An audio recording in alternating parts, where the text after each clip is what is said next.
30,000 feet, 9,144 meters, 9 kilometers, or 5.7 miles. So far, only one person has survived a free fall from that height. Would you be as lucky? This is What If, and here's what would happen if you fell out of an airplane at 30,000 feet.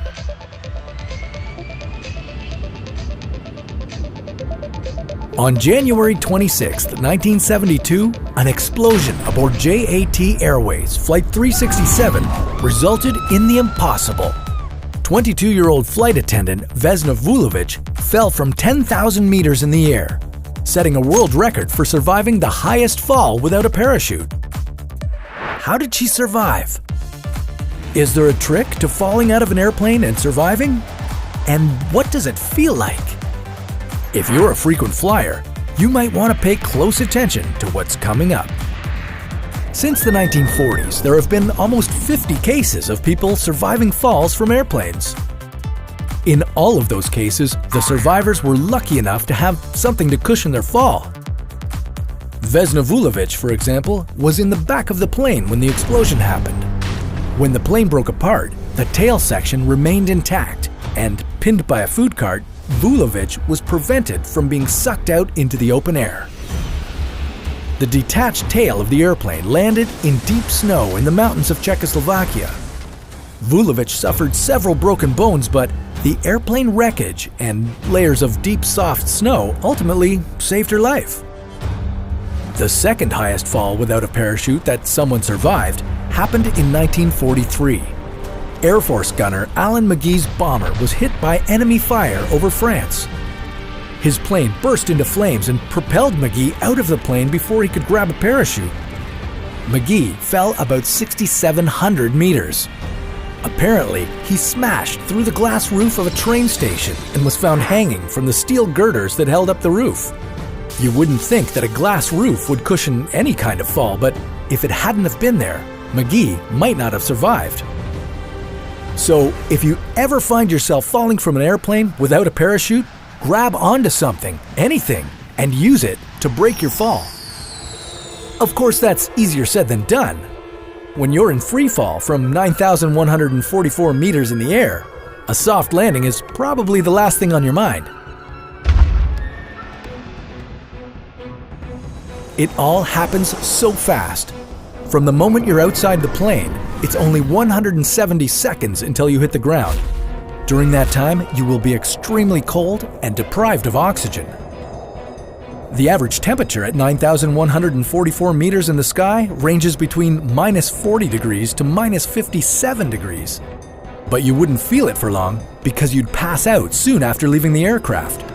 While all air contains 20.9% oxygen, at higher altitudes, there is lower air pressure, so it feels as if there's a lot less oxygen. This will cause you to lose consciousness, at least for a while. The air pressure will gradually rise as you get closer to the ground, so you would probably wake up again after about a minute of free fall.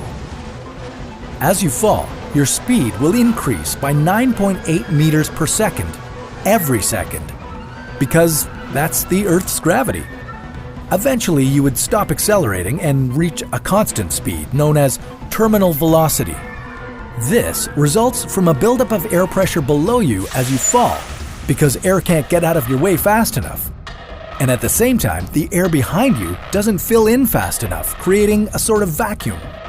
The difference in the air pressure below you and the air pressure above you creates drag, or air resistance.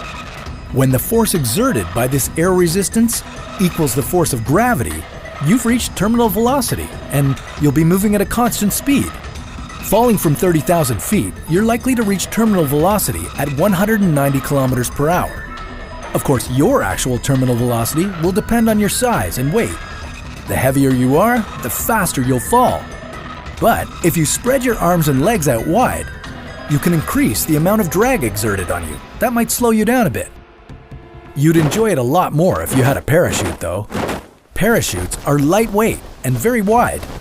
A parachute would cut your falling speed from 45 meters per second down to about 5 meters per second.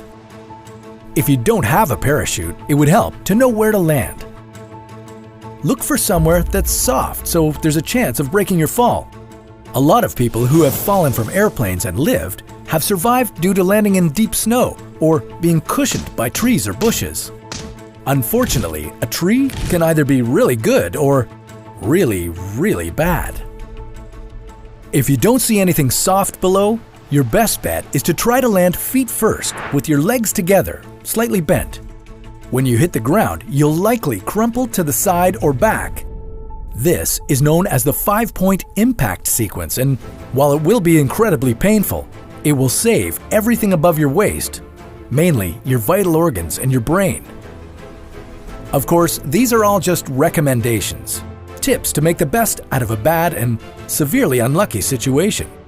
Humans aren't really built for 9,144-meter free falls, and yet, every year, we seem to achieve something that we thought was impossible. So, before your next flight, you might want to pack a 4-leaf clover, just in case. And for more ways to survive freak accidents, paranormal activities, or apocalyptic events, just keep watching What If?